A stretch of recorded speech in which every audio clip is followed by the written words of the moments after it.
État juif sur cette terre pour reconquérir une souveraineté politique, c'est parfaitement vrai.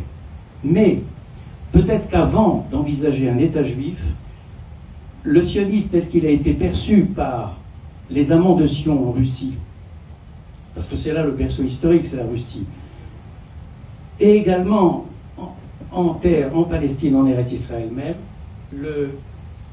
le sionisme a d'abord été la volonté d'en finir avec une condition aliénée, avec une condition passive, une condition soumise, une condition humiliante. Je vais donner quelques exemples. Je dis une condition aliénée. Et je ne parle même pas de la violence antisémite, c'est pas de ça dont je parle. Je parle simplement d'une condition aliénée qui fait que l'être juif, même émancipé par la Révolution française, c'est malgré tout, dans la condition diasporique, un être diminué. Je donnerai 3 exemples.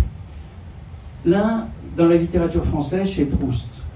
Il y a dans un des volumes de la recherche, chez Proust, dans Le Côté de Guermantes,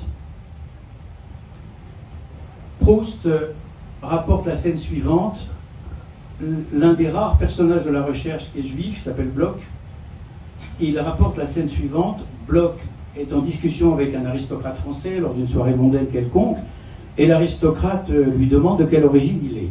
Et je cite Proust, « Bloch répondit comme s'il était le fils d'un forçat. » C'est-à-dire qu'il lui répond d'origine israélite, comme s'il était le fils d'un forçat.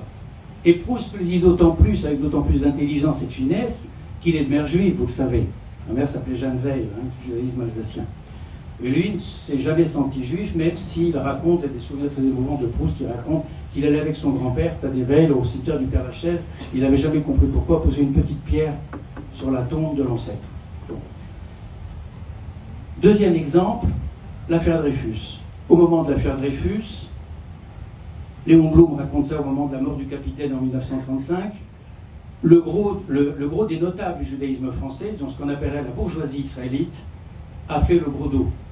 Elle n'a pas dit un mot en faveur du capitaine. Elle n'a pas levé le petit doigt. Le consistoire n'a pas dit un mot, alors que Tzadok Khan, le grand rabbin de France, était sans doute l'un des moins lâches de toute cette bande. Bon. Mais globalement, le judaïsme français s'est tu. Comme le disait Léon Blum, ils attendaient que passe l'orage. Bon. Ils ne se sont pas manifestés. Les Juifs qui se sont manifestés au premier rang pour Dreyfus, c'était certainement pas la nomenclatura juive de l'époque. C'était Bernard Lazare. C'était le frère d'Alfred Dreyfus, Mathieu.